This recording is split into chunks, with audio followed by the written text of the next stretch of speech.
Good morning সবাইকে। আজ আমার আরেকটি নতুন ব্লগে সবাইকে স্বাগত জানিয়ে শুরু করছি আজকের দিনটা। আশা করি তোমরা ভালো আছো, সুস্থ আছো, আর আমিও ভালো আছি, সুস্থ আছি। তো এখন বাজে সকাল 8:30। আমি স্নান দান করে রেডি হয়ে বেরিয়ে পড়লাম। আজ যাব একটা কাজের উদ্দেশ্যে, মানে একটা কাজ আছে জরুরি। তো চলো সারাদিন সাথে থাকো আর বলছি আস্তে আস্তে যে কী কাজে যাচ্ছি। তো চলো। তো এই যে আমরা এসে পৌঁছলাম মাত্র। এই যে দেখো অনেক এখনও জায়গাতে যাইনি। তো এখানে গাড়ি পার্কিং করছে ভাইয়ে, তো আমি দাঁড়িয়ে আছি। তো এখানে গাড়ি পার্কিং করে তারপর যাব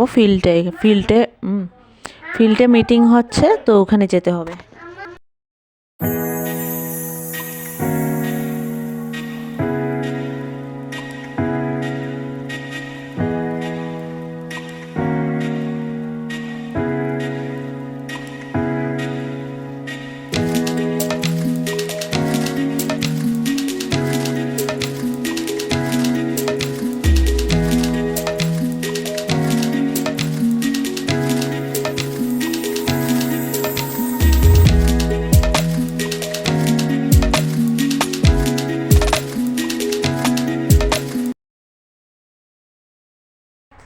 তো দেখতেই পারলে ওইখানে গাড়ি পার্কিং করে তারপর আমরা চলে আসলাম এখন ফিল্ডে। তো দেখতে পাচ্ছ কত মানুষ, আমি ভাবতে পারিনি যে এত মানুষ। তো এখানে আজ কেন ডেকেছে বলছি তোমাদেরকে। আজ এখানে ডেকেছে রেশন কার্ডের জন্য, মানে যে রেশন কার্ডের জন্য যারা যারা অ্যাপ্লাই করেছে, তো তাদের যাদের যাদের কার্ড এসেছে তো তাদেরকে ডেকেছে। তো আমাদেরকেও ডেকেছিল, কিন্তু এসেও কোনো লাভ হলো না। কারণ কি, এত ভিড়, এত সময় এখানে দাঁড়িয়ে থাকার মতনই অবস্থা নেই। তো আমরা এখানে দাঁড়াতে দাঁড়াতে না অশান্তি লেগে গেছে। এখন আমরা এসেছি চা খেতে। তো এই দাদাগুলো এসেছে লামডিং থেকে, তো ওনাদের সাথে দেখা হলো, তার জন্য ওরা ডেকে নিয়ে আসলো। তো এটাই আর কি। তো বলছিলাম তোমাদেরকে, রেশন কার্ড, হ্যাঁ রেশন কার্ড এসেছে, নামে পেয়ে মানে আমার নামে রেশন কার্ড এসেছে, কিন্তু পাইনি। মানে কারণ হচ্ছে যে আমরা হয়তো দাঁড়ালে হয়তো পেতাম, কিন্তু আজ ভাইয়ের হোজাই যেতে হবে, একটা পেশেন্টকে আনতে হবে হোজাই থেকে। তারপর ও দোকানও খুলবে। তো আমরা যদি ওখানে 3টা 4টা অবধি বসে থাকি, তো আর বাকি কামগুলো হবে না। আর আমিও ঘরে ছেলেকে রেখে গেছি, তো ছেলেকে রেখে যাওয়ার জন্য বেশি লেট করতে পারলাম না। তো এটাই আর কি, অল্প কতক্ষণ দাঁড়াবো, চা খেয়ে এখানে অল্প দাঁড়ালাম, আবার গেলাম, দেখলাম যে না 12টা বাজছে, কিন্তু মিটিং এখনও শুরু হয়নি। মিটিং শুরু হবে তারপর দিবে।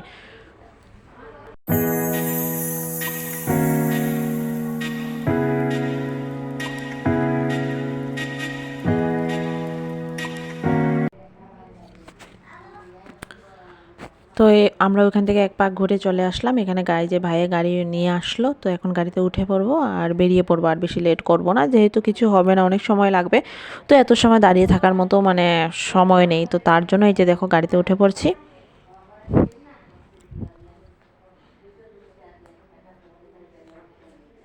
তো চলো এখন বেরোই এখান থেকে। ঘরের সব কাজ ফেলে গেলাম, হুড়ুস্থুল করে সব কাজ করে সকাল সকাল স্নান করে তারপর আবার সিদ্ধ ভাত করলাম, যেহেতু ছেলে ঘরে থাকবে তো তার জন্য।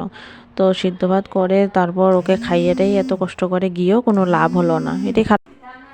তো আমি এখানে কথা বলতে পারছি না, কারণ গাড়িতে গান চলছে, কপিরাইট চলে আসবে, তার জন্য কথা বললাম না। তো এখনও বসে আছে, অল্প একটু দূর আছে। তো ঘরে চলে আসলাম, ঘরে চলে এসে চেঞ্জ উঞ্জ করে আমি ঝট করে রান্নাঘরে এসে রান্না বসিয়ে দিয়েছি, যেহেতু অনেক লেট হয়ে গেছে, 1টা বেজে গেছে, তার জন্য। তো আমি আর রাস্তাতে ভিডিও করতে পারলাম না। তো এসেছি, অনেকক্ষণ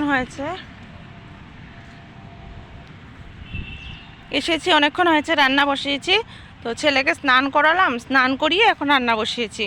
আর আমি এখানে রোদে আসলাম এখন কাপড়গুলো নেড়ে দেওয়ার জন্য। তো কাপড়গুলো নেড়ে দিয়ে এদিকে রান্না করব। তো মুগ ডাল দিয়ে আজ লাউ বানাবো, তো লাউ বসালাম মুগ ডাল দিয়ে। মুগ ডাল ভাজা করে না লাউ বানালে মানে ভালো লাগে। আজকে যেহেতু নিরামিষ, তো আজকে এরকমই বানাবো আর কি। মুগ ডাল ভাজা করে বসালাম, আর লাউ দিয়ে কেটে নিয়েছি, লাউ কেটে কড়াতে দিয়ে দিয়েছি, হয়েও গেছে প্রায়। এখন সোমবার দেওয়াটা বাকি, তো সোমবার দেবো। চলো পরে আসি। তো রান্না বসিয়ে এসে আমি এখানে কাপড়গুলো নেড়ে দিচ্ছি। কাপড়গুলো মা ধুয়ে দিয়েছে, আমি এসে দেখেছি যে মা ধুয়ে দিয়েছে, মেলেও দিয়েছে, তো তার জন্য একটু নেড়ে চেড়ে দিচ্ছি। না নাড়লে না এগুলো সারাদিনে শুকাবে না, আর মানে না শুকালে তো জানোই আর কি, ভিজে ভিজে ভালো লাগে না, গন্ধ হয়ে যায়।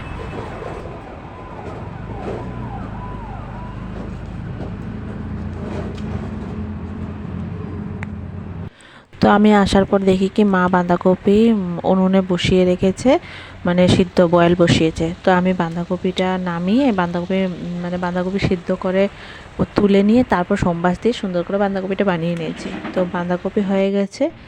বাঁধাকপি হওয়ার পর আমি লাউটাও বানিয়ে নিলাম, মুগ ডাল দিয়ে লাউ বানিয়ে নিয়েছি, এই যে হয়ে গেছে। তো আজ খাওয়া দাওয়া কিছু শেয়ার করতে পারলাম না, ভিডিওটা এখানেই শেষ করছি।